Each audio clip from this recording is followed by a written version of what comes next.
tonight on how the Muslim Brotherhood front groups are stifling freedom of speech, intimidating business, and stealing American freedom. Now, you probably see a videotape over here. Don't worry, we're not being videotaped in the audience, so if you have any kind of concerns about that, you happen to hear the Supreme Court ruling today about the IRS, and not Supreme Court, but the District Court's ruling, but we're not videotaping you guys, so it's okay. Deborah Weiss works for Vigilance, and it's an organization dedicated to educating the public on national security-related issues, where she specializes in UN resolutions promoted by the Organization of Islamic Cooperation. Previously, she was the Manhattan Director for the Forbes for President campaign, served as a counsel for the Committee on House Oversight in Congress, and worked as an Assistant Corporation Counsel in the Giuliani administration. She's a contributing author to the book Saudi Arabia and the Global Islamic Terrorist Network, and she's the principal writer and researcher of the book Council on American Islamic Relations, its use of lawfare and intimidation. She's a regular contributor to David Horowitz's Front Page magazine and has additionally been published in the National Review Online, the Weekly Standard, the Washington Times, Front Page magazine, American Thinker, and the American Security Council Foundation, and other publications. Thank you very much, and welcome.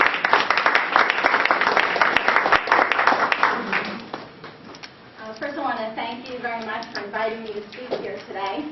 And I want to thank all of you for taking time out of your schedules to educate yourselves on an important topic. I'm going to be talking to you about Muslim Brotherhood Front Group and basically how they're trying to steal American freedom without you knowing it. I am a 9/11 survivor from the World Trade Center attacks in New York City. Both my home and my office were affected. And when terrorists fly planes into buildings, everybody pays attention. People want to know who did it and what can we do to ensure that it never happens again. But Muslim Brotherhood front groups use stealth jihad or civilization jihad, which is much more pernicious because it slips under the radar unnoticed. But make no mistake about it, Muslim Brotherhood front groups have the exact same goals as core Al-Qaeda and other Islamic terrorist groups. They use only different tactics. Their goals are the reinstallment of a global caliphate and the implementation of Sharia law on a worldwide scale to which both Muslims and non-Muslims would have to submit. The Muslim Brotherhood motto, which was formulated in 1928 during its founding in Egypt and which remains the same to this day, there's no moderate Muslim Brotherhood, is the Allah is our purpose, the Prophet our leader, the Quran our constitution, jihad our way, and dying for the sake of Allah our supreme objective. During the 2008 Holy Land Foundation trial, the largest terror financing trial in the history of the United States, the prosecution entered into evidence without objection from the defense the 1991 explanatory memorandum, which is a strategy for the Muslim Brotherhood strategy in North America. It says that they're here to achieve a civilization jihadist process. That and other documents were obtained through an FBI raid that occurred here in Annandale, Virginia. It explains that their work in America is, quote, a kind of grand jihad in eliminating and destroying the Western civilization from within and sabotaging its miserable house by their hands and the hands of believers so that it is eliminated and that Allah's religion is made victorious over all other religions. That document also lists 29 Muslim Brotherhood affiliates which are operating here in America. Those groups are not here to be equal to other religions. Those groups are not here to assimilate. They're here with an agenda to dominate and to make you submit to Sharia law. And yet, the media, academia, churches, and even our government present those groups as the face of moderation, simply because they don't engage in outright violence.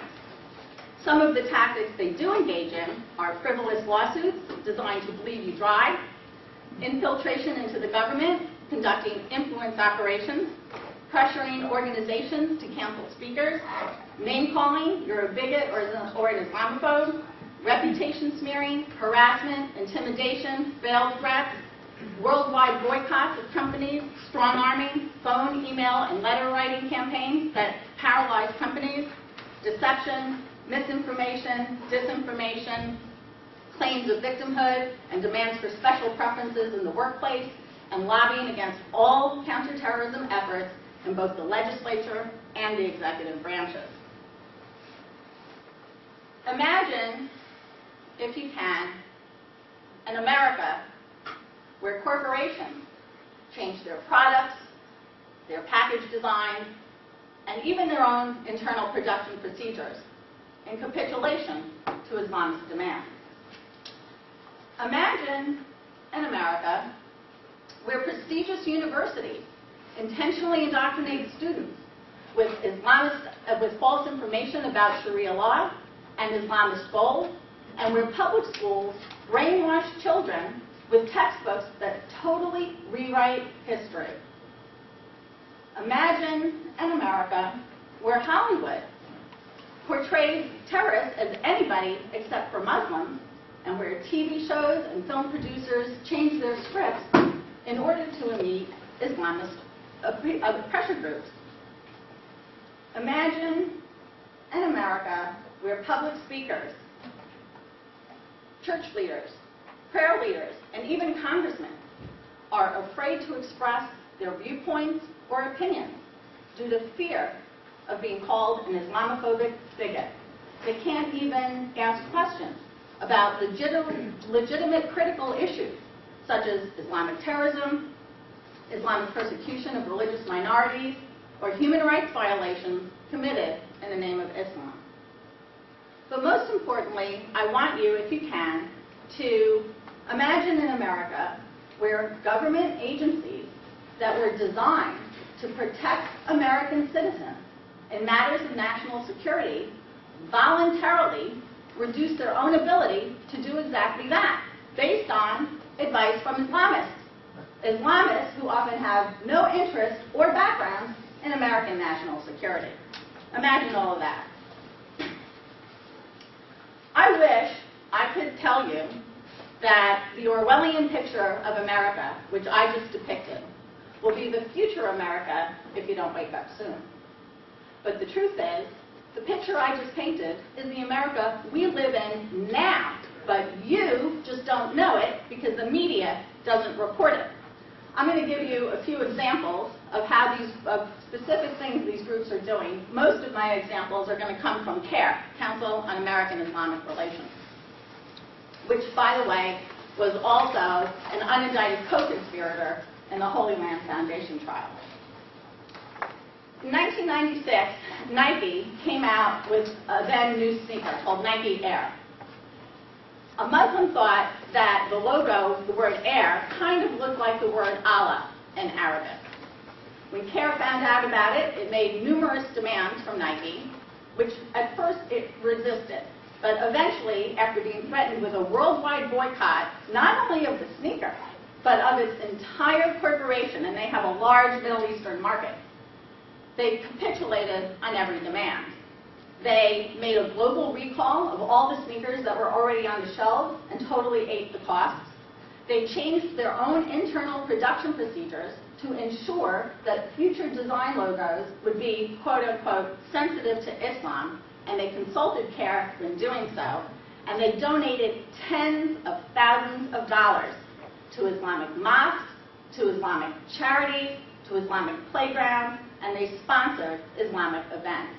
Some of that money went to Dal Ar-Hijra in Falls Church, Virginia. Liz Claiborne owns DKNY jeans. They came out with a jean that had a verse from the Quran on the back pocket. CARE told them this is blasphemy, because when you sit down, it's like sitting on the Quran. They demanded that Liz Claiborne make an apology to all Muslims worldwide, that they change their design process for clothing in the future, that they submit their employees to sensitivity training, and that they dispose of the genes in a Sharia-compliant manner. For those of you who don't know, Sharia law just means Islamic law. They required that the genes should be burned instead of merely discarded.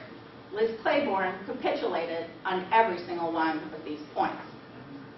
CARE also has had a long-standing campaign against Michael Savage for his quote-unquote Islamophobic rhetoric. They have an email list where they send out action alerts. And they sent out an alert telling their members to write letters to Michael Savage's sponsors and pressure them to yank their commercials from the air.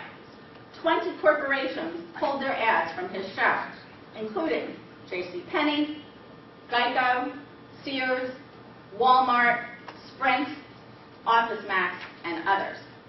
CARE then started a campaign called the Hate Hurts America campaign. You might see some people with those bumper stickers in their window.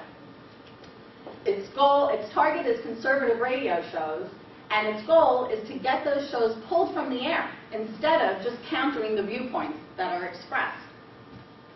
CARE also protests any movie that portrays anything to do with Islamic terrorists. For example, in 2001, prior to 9/11, Paramount Pictures was scheduled to come out with a movie called The Sum of All Fears. It's based on a book by Tom Clancy, and the plot was Muslim terrorists were going to shoot down an Israeli plane that had nuclear weapons when it was flying over Syria. When CARE caught wind of this script, they pressured the producers for years before the film was even released, saying that the script shows a, quote, negative stereotyping of Muslims. Eventually, the producers gave in and changed the script to be Australian neo-Nazis. In the workplace, CARE has regular conduct of filing a multitude of EEOC claims. EEOC claims are equal employment opportunity claims. When there is a claim of discrimination in the workplace, you cannot just go to federal court and file a lawsuit. First, you have to go to the federal agency, the EEOC, and file a claim. And they'll do an investigation and determine whether or not they give you permission to file a suit so that a jury can make the determination as to whether or not there was discrimination. CARE actually solicits these complaints on its websites in many of its chapters, not all of them, but many. Diane's Cupcakes is an organization that is owned by the Heinz Corporation. This company already made several concessions to their Muslim employees by providing 2 prayer rooms on the work site and scheduled times during which they could say their Islamic prayers. Obviously, you can't have them praying any time they want and just leaving the premises, but these accommodations weren't enough for some of the Muslim employees in the company, and they decided to leave outside those scheduled breaks to pray. Accordingly, they were fired, and CARE filed an EEOC claim on their behalf claiming religious discrimination. Though the agency gave them a letter giving them permission to file a lawsuit, they declined and instead decided to negotiate a settlement, something they do often, I think, because they don't believe they're going to win the case. In any event, they settled the negotiated a settlement, and they issued 2 press releases insinuating that the company had engaged in, quote, illegal discrimination and illegal activity, when in fact there was no such legal determination ever made. In the area of national security, CARE does 2 things. One is it tries to stifle any speech that pertains to Islamic terrorism, totally denying the fact that there is such a thing, and dissociating any interpretation of Islam with terrorism on one hand, but on the other hand, it tries to get national security procedures changed so that the Islamic terrorists can further their aims. For example, CARE has had a long-standing fight against the New York Police Department. The New York Police Department, well, in 2008, a film came out called The Third Jihad, Radical Islam's Vision for America. This film interviewed several credible national security experts, including the former CIA Director James Woolsey, former Mayor Giuliani, and Mitt Romney's counterterrorism advisor, Walid Perez, and also the New York Police Commissioner, Ray Kelly, who, by the way, was one of my clients. They used this film in their counterterrorism training program. CARE found out about it and pressured the NYPD to drop the film, claiming that it was, quote, biased. Notice they said biased, not false, because to them, anything that associates any interpretation of Islam with terrorism is biased. And it waged a campaign to have that film dropped. Eventually, they did drop it in 2011, but CARE wasn't satisfied and demanded that Ray Kelly resign. They claimed that he was involved in a, quote, anti-Islam film cover-up, to which they were only referring to the fact that he didn't offer the information that he was one of the people interviewed in the film. But the truth of the matter is, the NYPD had one of the best counterterrorism programs in the entire country. And when CARE found out that the police department was surveilling mosques in New York City and the Muslim community, they said that they were targeted, quote, solely for practicing their religion, when the truth is it had absolutely nothing to do with religion. They were targeted based on leads of suspicious activity. You might remember the case of the flying imams in 2006. 2006, there were 6 imams who were coming back from a conference called the North American Imams Conference, which, by the way, was headed by a guy who had terrorist ties. The imams were planning to board a U.S. Airways flight from Minneapolis to Phoenix. But in the meantime, they engaged in very bizarre behavior that drew attention to themselves. They started praying out loud in the lobby, even though there was a chapel that they could have gone to. They got on the plane and took the wrong seats instead of their assigned seats. They engaged in very loud Arabic conversations on the phone, and they started screaming out comments that were anti-American and pro-Osama bin Laden. Several of the passengers expressed concern, and the imams were removed from the plane. Immediately, they contacted CARE, and through CARE, they hired a CARE-affiliated lawyer and filed a lawsuit claiming religious discrimination, which in effect was saying that Muslims should be exempt from questioning when engaged in suspicious activity. And CARE paid for all the litigation expenses, by the way. Eventually, the lawsuit was dropped due to heavy criticism and public pressure, and instead they negotiated a settlement. The settlement was that money went to all 6 imams, even though several of them had terrorist ties. Subsequently, Congress passed a law that gave protection to future passengers who, in good faith, reported suspicious activity on flights. Naturally, CARE opposed that legislation. These examples are not anomalous. Companies that you do business with every day, including Burger King, Bank of America, MasterCard, Life Magazine, and UPS, have all been threatened with boycotts or demands for retraction, and most of them have capitulated.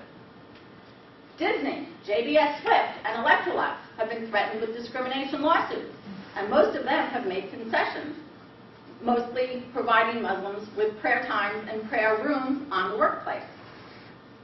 Simon & Schuster Publishing, U.S. News & World Report, and the Philadelphia Inquirer have all been threatened for material that they published or were planning to publish. Public speakers, including Robert Spencer, Noni Darwish, Joe Kaufman, Bruce Teff, Paul Harvey, and Juan Williams, have either been threatened, shut down, or fired due to pressure from Muslim Brotherhood friend groups for speech that is constitutionally protected. Universities like Georgetown, Harvard, and Berkeley offer an onslaught of pro-Islam classes, workshops, and seminars, all funded by our friends Saudi Arabia.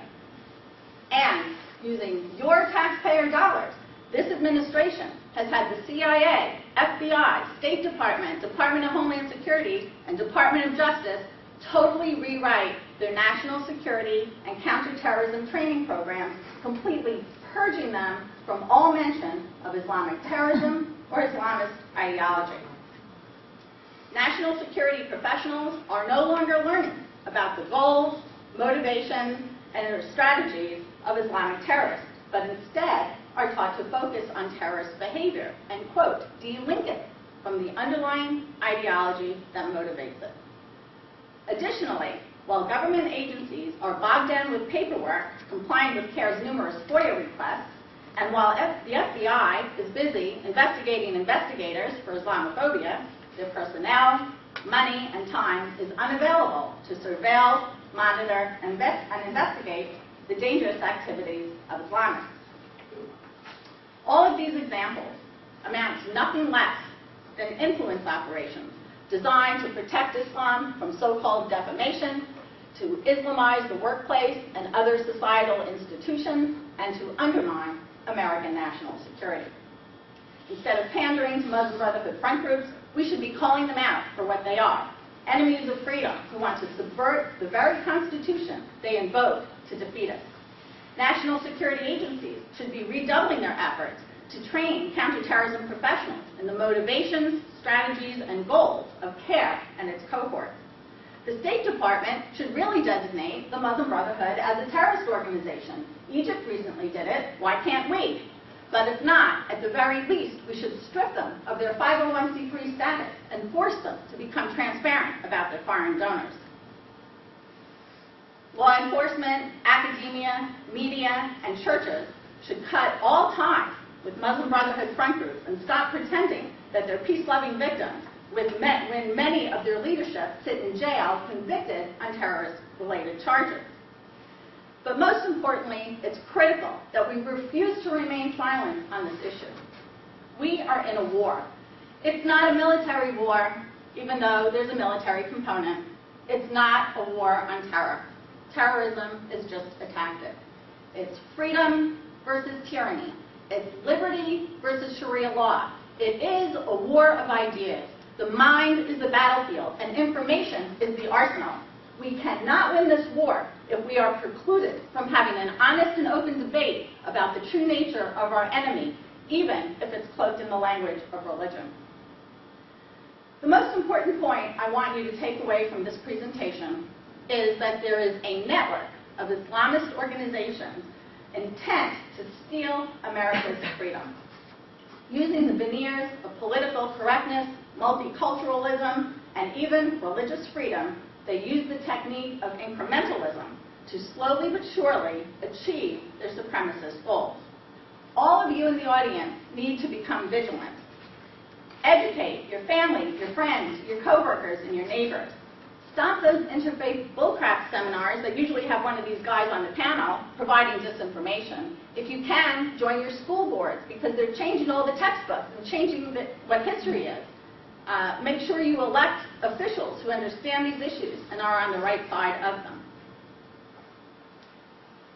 2 years ago, President Obama asserted at the United Nations, quote, "The future does not belong to those who slander the Prophet of Islam," unquote.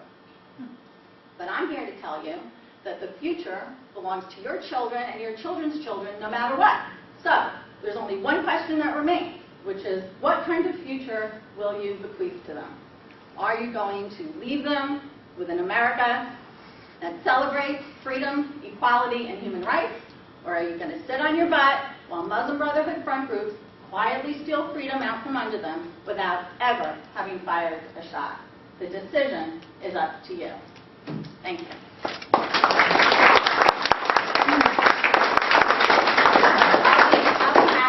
Any questions? If anyone has questions? Yeah. Yeah. I was just going to make a comment, and I'm sure you've done lots of research. There's lots of criticism. I don't know who in here watches the Fives, but they blast every Muslim organization. Who in here watches what? The Five. The Five. And they don't have any bones about doing it. I have never heard them express being threatened or being boycotted. So I think thus far they're getting away with it. Okay. And the other thing is you said that history books are being rewritten. Do you have examples of that? I don't have them off the top of my head, but Citizens for National Security has issued an entire report, and there are some other reports, I think, in the making going by which school districts, which states, which whatever, but a lot of these sometimes they join the school boards, and they're just slanting everything to, like, I can tell you I was a substitute teacher at some high school, and I just wasn't going to use the book that they gave me because it was just, you know, pro-Islam and it's not supposed to be a religious class in public school. You can learn about religions as a matter of history. But the way they taught it was like, Muhammad is the prophet. This is the, and then when it came to Christianity and Judaism, it was like one paragraph, and they made it sound like, well, this is what they believe. I can give you one example. In California, in the public schools, Well, that doesn't surprise me. in the public schools, they had a field trip where they took students to a mosque. They had to wear Islamic garb, and they had to take on an Islamic name and say Islamic prayers. And so, I mean, they didn't do that for churches or synagogues, so that's one example, but there are many, many more. I was going to say, the reason that Fox is okay is because they are so popular. They're the only cable station that's making a profit. So they don't care who, the people that are sponsoring them, the products, they just want to make money. Because CNN is almost, they're going to have to go off, they're afraid. They've had to fire so many people, they just announced. That's a crying shame. I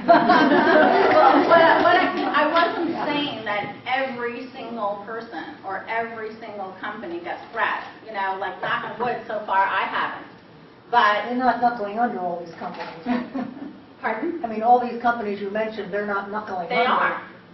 They are. So you're saying like Nike is not still... Nike changed. Didn't you hear what I said? They hear what you recalled the said. product. They changed the design. They changed their internal procedures. Liz Claiborne burned the jeans. Yes, they are knuckling under. They absolutely are. That's my whole point. They have to make money. Every single one of them. I'm just surprised that wasn't all over the press. I really... Well, that's why I'm giving the presentation, because it's not in the press.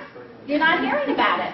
So I've taken it upon myself to let you know, and you can research it and confirm it. Yeah, okay. So, I mean, nobody's connecting the dots. I mean, most of those companies, they're not on some political mission. They just want to make a profit and survive. So, it happens once here, it happens once here, it happens once there, and nobody's really connecting the dots and reporting it. My comment wasn't that every single organization, it's happening to, but it's very widespread. And when you start researching it, I wrote a whole book on it. I have to tell you, it's extremely overwhelming. And just give me 1 second. There was something else I was planning to say. Oh, Fox News isn't quite as terrific as you think. They're better than the other channels, but it's a comparative statement. I will tell you that several years ago, when there were riots in Paris, Paris and parts of Europe England have what they call no-go zones, which are totally controlled by Muslims, and they apply Sharia law, not the law of their country. Police are afraid to go into those zones, and initially, Fox News reported that they, in the Islamic areas, but based on pressure, they did change it to the, Muslim, no, they didn't, they left out the word Muslim, and it was all of a sudden like the French youth or immigrant youth, and they used euphemisms, and part of the reason for that is Prince Talal of Saudi Arabia, the same guy who funds Georgetown Muslim Christian Understanding Center, Muslim Christian, not Christian Muslim, okay? That same person owns about 10% of the stock in Fox. So, yes. I was going to ask, have you talked to any reporters, employees of major newspapers or some of the networks as to what they think is why they don't cover these things? I think... Is it because they're true believers, or because do you know why they don't cover? Well, I certainly don't have ESP, but I can give it a go. I mean, first of all, I think there's more than one reason. I think there are some people that really don't know anything about it, and they're just totally naive and ignorant. I can tell you that as somebody who's a survivor from the 9/11 attacks in New York, you go to the Upper West Side, it happened right in their backyard, and they're clueless. I was clueless until I came here and started studying this stuff. I think it's just a bunch of, a couple of crazy guys that flew the planes into the buildings, and they really don't know. I think we are a very generous, compassionate society, certainly compared to the Middle East. A lot of us are operating on the false assumption that all religion is based on love and hope and compassion, and that the only thing we're arguing over is who is the real God and what are the right rituals. It doesn't ever cross anyone's mind to think that there might really be an ideology that is really much more political in nature than religious, and cloaks itself in the language of religion, and has at its root hatred. Hatred and inequality. I just don't think it crosses anyone's mind. And unless you actually decide that you're going to take a lot of your own time and explore the issue to find out the truth, as I did, you're going to be operating under that incorrect assumption, like Ben Affleck. You know? So that's one reason. The second reason is I think that there's an unholy alliance between leftists and Islamists. It sort of goes under the theory of the enemy of my enemy is my friend. And as long as their goal is to, you know, destroy America, they can join forces to say how bad America is. I mean, have you heard on the air, I can't remember who it is now, where some of them actually will say that, you know, America is worse than certain Middle East countries because at least this one Middle East country has a female who's a prime minister, and how many have we had? In the meantime, it's always going to be an Islamist woman over there who wants the subjugation of all the other women. I mean, those sex slave, trade slaves, if you're familiar with ISIS, has engaged in the slave trade now with women. They're selling women for $10 a piece or less. Most of those slave trade groups are run by women. So, it really doesn't matter. But they're not, if you look at any of the leftist coalition groups, whether it's feminists or gays or whatever it is, they have a very domestic focus. I mean, if a man, if a slightly older man says to a woman at the workplace, oh, you have nice legs, oh, all hell breaks loose and they have to file a lawsuit. In the meantime, women are chained up in the Middle East, they're locked in their homes, they can't drive in Saudi Arabia, their testimony is worth half that of a man in every Middle East country, they're stoned to death for being raped and reporting it, and you don't hear a peep out of those women. Yeah.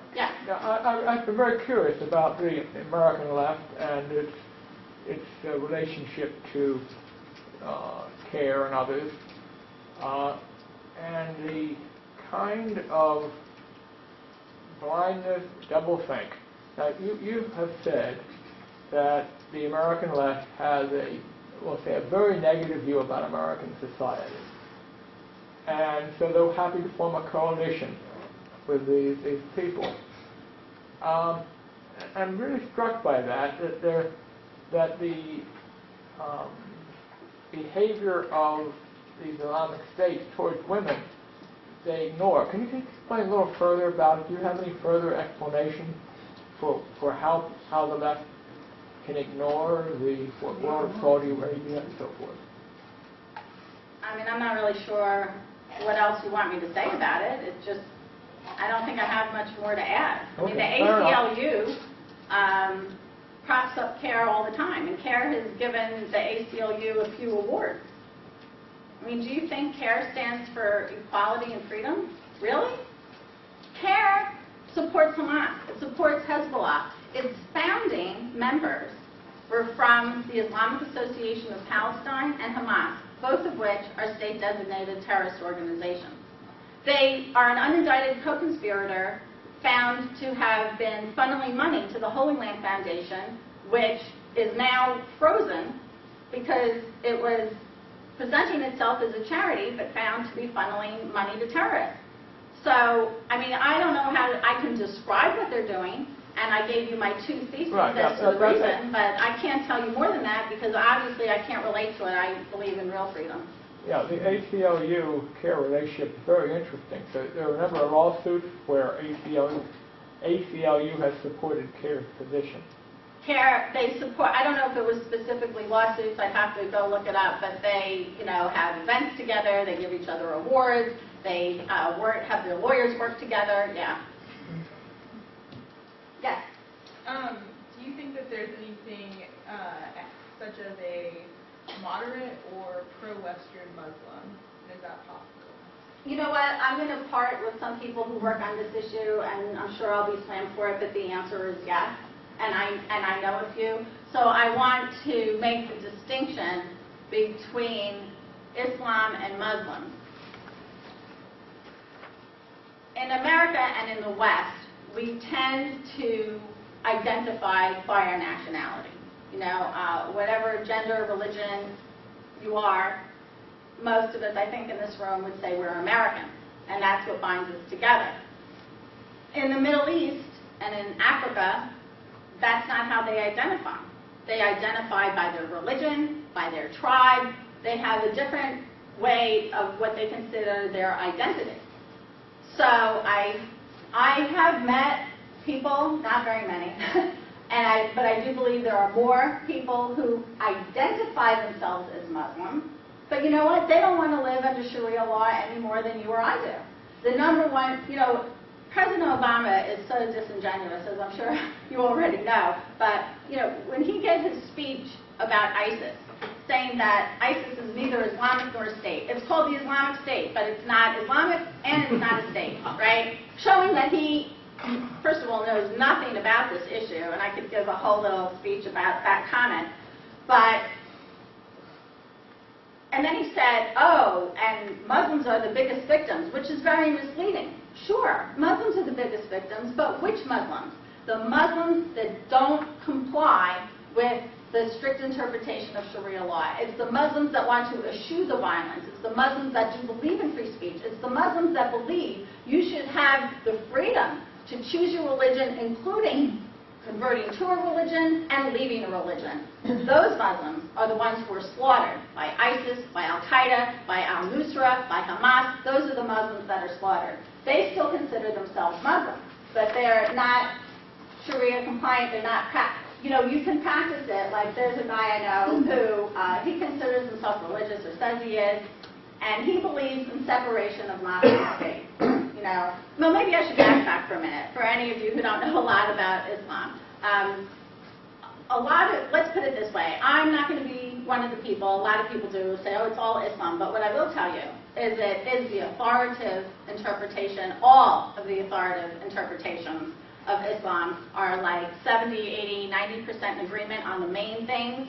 And so whether you want to call it authoritative Islam or whatever it is much more of a political ideology than a religion. We have in America separation of church and state, and in Islam and in the Muslim countries, they do not. They have Islam in its full-blown expression encompasses a judiciary, a financial system, an educational system. It's an entire system of a whole way of life that is all-encompassing. There are people who identify themselves as Muslim who would be fine to live in this country and only practice that aspect of Sharia that they're able to do in the confines of the Constitution. But it's going to be limited because there are parts of Sharia law that just do not jive with our Constitution. I mean, Saudi Arabia and a lot of every single Muslim country, including the most liberal, most secular Muslim countries, have two laws. One is you can't blaspheme Islam, and two is you cannot leave the religion. It's apostasy. That apostasy is a capital offense in every single one of those countries. Now, obviously, if they want that, that's not going to be America. So if they're willing to forgo, you know, we don't have amputations and beheadings, which are part and parcel of their criminal hudud code. So you'll have Muslims who might want parts of Sharia, they want to pray, they want to wear their headscarf, they want to do this, and maybe they don't want the amputations. Okay, but that's part of the religion that they're eschewing, and they might still identify themselves as Muslim. But if you want the whole thing, then there's a big conflict with our Constitution and our whole ideology of freedom. So I think part of what happens with the message, if you listen to that exchange with Bill Maher and Ben Affleck, is they conflate Muslims with Islam. And I think even when people talk, if you say something about Islam, certainly I've met a lot of Muslims, they'll hear Muslims. So what you're saying and what they're hearing aren't necessarily the same thing, and I think that's part of the problem. Yeah. I just want to say one other thing. If you followed the case of the blind sheikh and that conviction, The prosecutor on that case will tell you, they could not have gotten all the information that they needed to properly prosecute them if it weren't for people who identified as Muslim but eschewed aspects of their own religion. Yes? There's a formerly Muslim woman who was from Holland who's come to the U.S. I'm trying to remember her name. Hursti. Can you give me any comments? What's your view of her? I think she's terrific. And has she... She has nice cheekbones, too. Isn't relevant. Is there any difference between, is the slightest between what she's saying and what you're saying? No. No. Not that I'm aware of. No. I mean, she's an atheist, but I don't think I addressed my personal spiritual beliefs, and I don't think it's necessary, and I don't think it's relevant. So you'll get people who are, I mean, you have those two people now on the left, Bill Maher and Sam Harris, who are aware of this. I'm not sure they're framing it properly, and they tend to frame it as against all religion. I mean, why would I even do that? Why would I even try to bash anybody's religion if I don't agree with it, as long as it doesn't interfere with my freedom and my rights? Your right to swing your hand stops at the tip of my nose. If you can do that in your religion, that's swell. And if your religion is going to mean that, you have to hang gays or stone adulterers or kill your daughter because she dated a Westerner, then no. And the answer is no. I don't think her views differ from mine. No. Yes? Two things. People from CARE are often on the Megyn Kelly show. I don't know if you ever look at Megyn Kelly on at 9 o'clock on Fox. She's absolutely fantastic. She confronts on a whole lot of stuff that Fox usually doesn't confront. And they've had poor people going neck and neck with somebody on the other side. It's really fascinating. My question to you is, oftentimes you'll hear on these shows that if more moderate Muslims stepped forward to basically call out the radical folks on their philosophy, then things would change. What do you ascribe to that philosophy, or what do you think? Obviously, there's a problem within the religion. Those who deny it are either ignorant of it or they're lying. I also think, by the way, there are a lot of people who call themselves Muslim who haven't even read the Quran, haven't read the Hadiths, and just believe whatever apologists crap they're hearing. There's a problem within their religion. It needs to be addressed. I don't feel that it's for me to address it, and to go into what's the right interpretation, wrong. But listen, if you look at the history of it, it's clear how things came out. But if there are Muslims who truly believe that it should be a different interpretation or is a different interpretation, then they shouldn't be telling third-party observers who are Christian, Jewish, atheists, and Buddhists, oh, that's not Islam, that's not Islam. They should be telling ISIS, Al-Qaeda, Hamas, Hezbollah, oh, you're doing it all wrong. They should be telling them. Why are they telling me? I'm just observing and reporting. If these guys say that they're doing it, let's put it this way, we could at least say they're doing it in the name of Islam, and I see a lot of Muslim groups saying, oh, not in our name, not in our name, and then they get kudos from David Cameron or whomever, and what I hear when I hear not in our name, it's not a condemnation of terrorism and a fight to make them stop whatever they're doing. Just don't do it in our name. It's a defense of Islam. It's not a condemnation of the behavior. I think they would be wise to condemn the behavior to the extent that there really is any quote-unquote Islamophobia, and most of it is fabricated or misdefined. So that's a whole other lecture. To the extent that there really is any discrimination, if they, through their actions, showed that they had the same values of freedom, that they had the same values of being pro-Israel and not wanting to kill everybody, and if they showed through their actions, then that would disappear, instead of always making it about them. They turned 9/11 into about them. It wasn't about the 3,000 people that were murdered in cold blood. It was about, oh, there's going to be a backlash against Muslims. That's the big concern. If they're right, they should fix it. If they're wrong, I try not to get sidetracked in public conversations about is Islam a religion of peace. Because you want to know what? I don't really give a damn. Just stop flying the planes into the buildings. Stop trying to shut everybody up. Stop trying to take away our freedom, intimidating our business. Stop trying to take away everyone's rights, trample on American business, intimidate everyone to comply to what you want to do, and we'll be fine. By having that conversation, it implies that the issue is the interpretation of Islam. Oh, well, if it's the right interpretation, then it's okay? No, it's not okay either way. And if it's the wrong interpretation, should we tell that to the people who are quote-unquote moderate Muslims, and they'll say, oh yeah, and then they'll become more radicalized? It's a no-win situation. I'm a lawyer. I know what our Constitution says. My goal is to maintain freedom in this country. Anything that conflicts with it is a problem. If it's a particular religion, I have no interest. Yeah, I've wound up learning all about Islam. But the point is, I mean, why are we, as Christians and Jews and atheists, studying some particular religion? It's not relevant. Study the Constitution. Study the Declaration of Independence. Know what your rights are. And I can tell you how you know this is a political philosophy rather than a religion.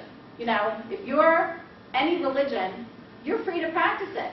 But why should other people who do not subscribe to that faith have to comply with the rules of your religion? That's what they're trying to do, and that's how you know it's political. If to them it's some big, huge sin to draw a cartoon of Muhammad, well, great. No one's making them. But why should you be threatened with death threats or censored or whatever it is? Why should Nike have to change their sneaker? You know what? I think it's okay if there are groups or individuals who want to boycott that sneaker. That's what the free market of ideas is about. But they threaten to boycott the entire company, you know, and for example, with the radio shows. And that's freedom of speech and freedom of expression.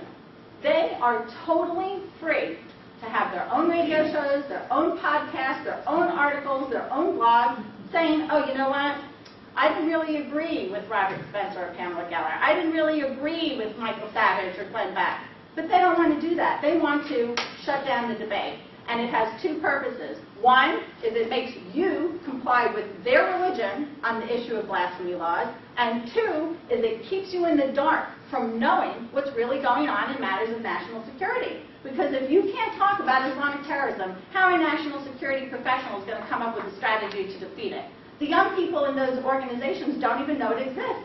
They don't understand the importance of learning the underlying ideology of the motivations of terrorists. It's not the same as thugs down the street, the way Eric Holder wants to make it like it's just a crime.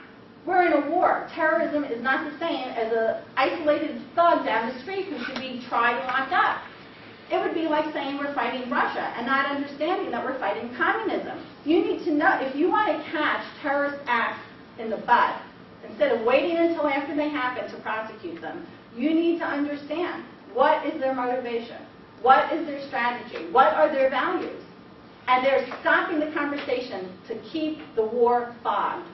So you don't know what's going on. You know, of course, you've all seen this thing about that Australia, the country was very strong.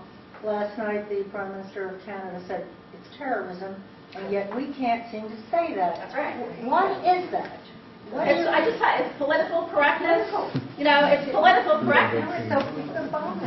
Obama, so the thing is, he doesn't want America to remain strong? He thinks America should? I'll leave that up to you. Do you have any statistics or information with respect to religious recruitment in prisons? Is there because there's a significant recruitment for... Yes, I have to find some kind of question. There's a significant amount of recruitment for Islam.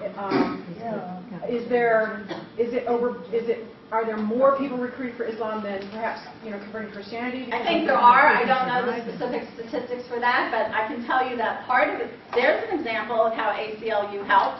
There was a certain program where they were going to try to not have the Qurans in the prisons. Is that what we need, Qurans in the prisons, more people converting to Islam? But ACLU made sure that the Qurans would be available. And there is a lot of recruitment and conversion to Islam in the military. The military chaplain program was started by Al-Amudi, who did have an affiliation with CARE, also was one of the founders of the Muslim Students Association, started the military chaplains program, and made sure that the two organizations through which imams have to be approved are Muslim Brotherhood groups, including ISNA, Islamic Society of North America, another unindicted co-conspirator in the Holy Land Foundation trial. Now, eventually, now he was a schmoozer in political circles around here, as was, huh? Isn't he appointed now? Isn't he one of the? No, he's in jail. But one of his affiliates, I thought, was one of the senior advisors to the Pentagon. Oh, there's plenty of them. I have a whole list here of people who are have infiltrated the government and who are running programs they have no business running and have clearances they have no business having.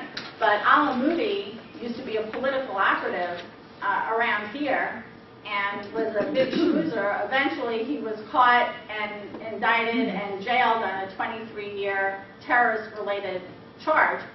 But that didn't make the Pentagon change their program. Can I ask one more question? Sure. Is it true that Hillary Clinton's chief of staff is a former Huma Abedin, yeah. right? That Well, was married to the her whole family.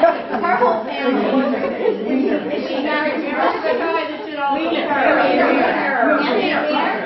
Her whole family. I mean, her whole family is a bunch of Muslim Brotherhood. Has a bunch of Muslim Brotherhood ties. But she works for Hillary Clinton. Right. That's a brainer to me. Helped out. All right. Any other? One more question. Just in defense of the Pentagon, they only follow orders, and I call the military the great social experiment.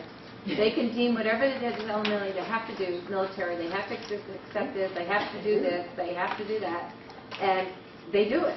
They follow orders from whom? I'm not sure what you're saying. It comes from the president. They're not in charge. They just follow No, the actually, order. my understanding is the military makes their own rules in a lot of regards. I mean, No, that. they don't. No, they don't. They don't. They don't. Well, the generals work for the president. They work for the president.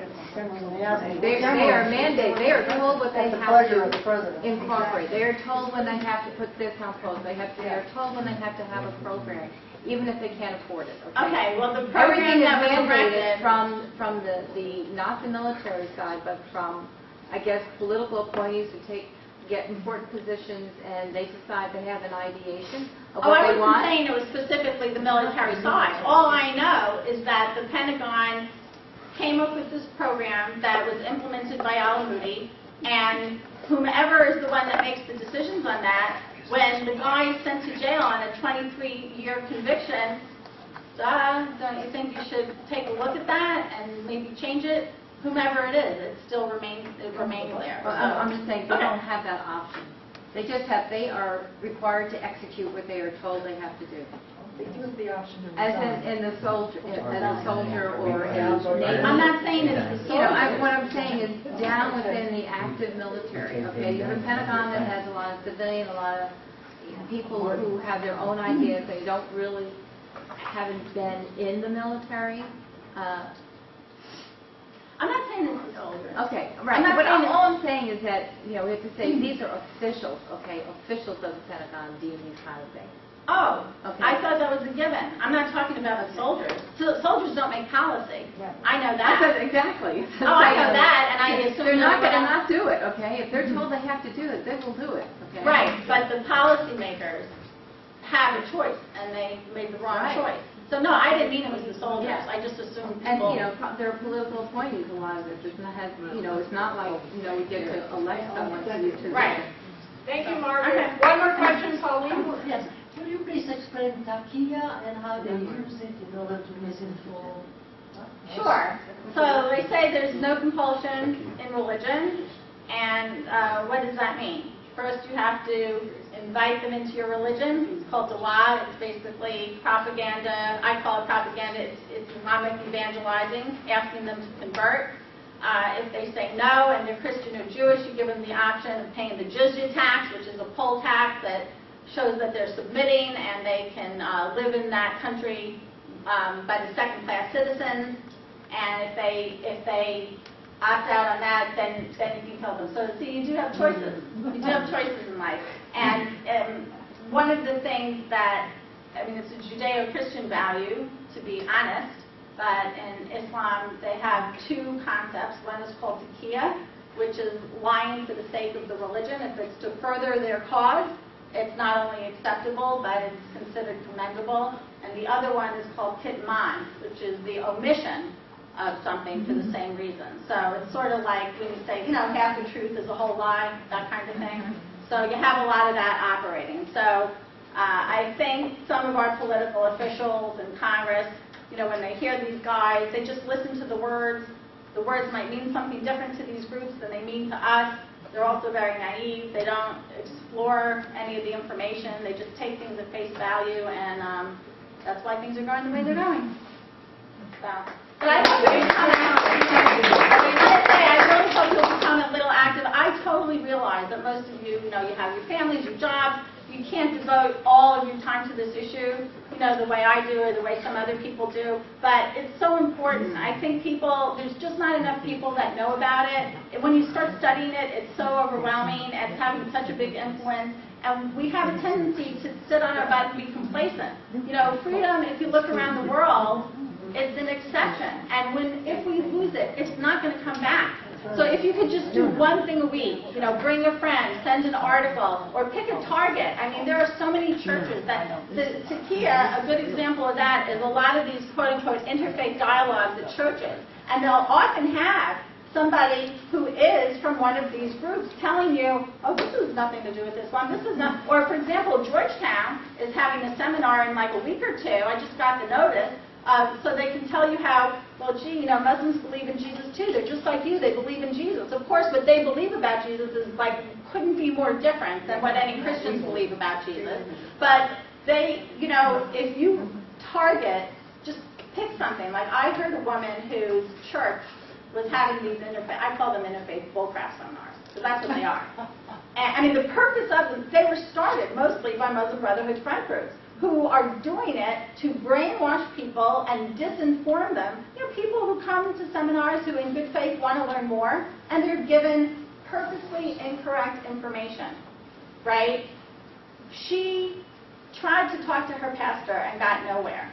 So she wound up trying to inform other people in her congregation. And they all got together and threatened to leave. Oh, he listens then. So if you pick one group, your church, your PTA, your local election at the grassroots, pick something, and if you can just do one thing a week, anything toward that, because we need a citizen army if we want to keep America free.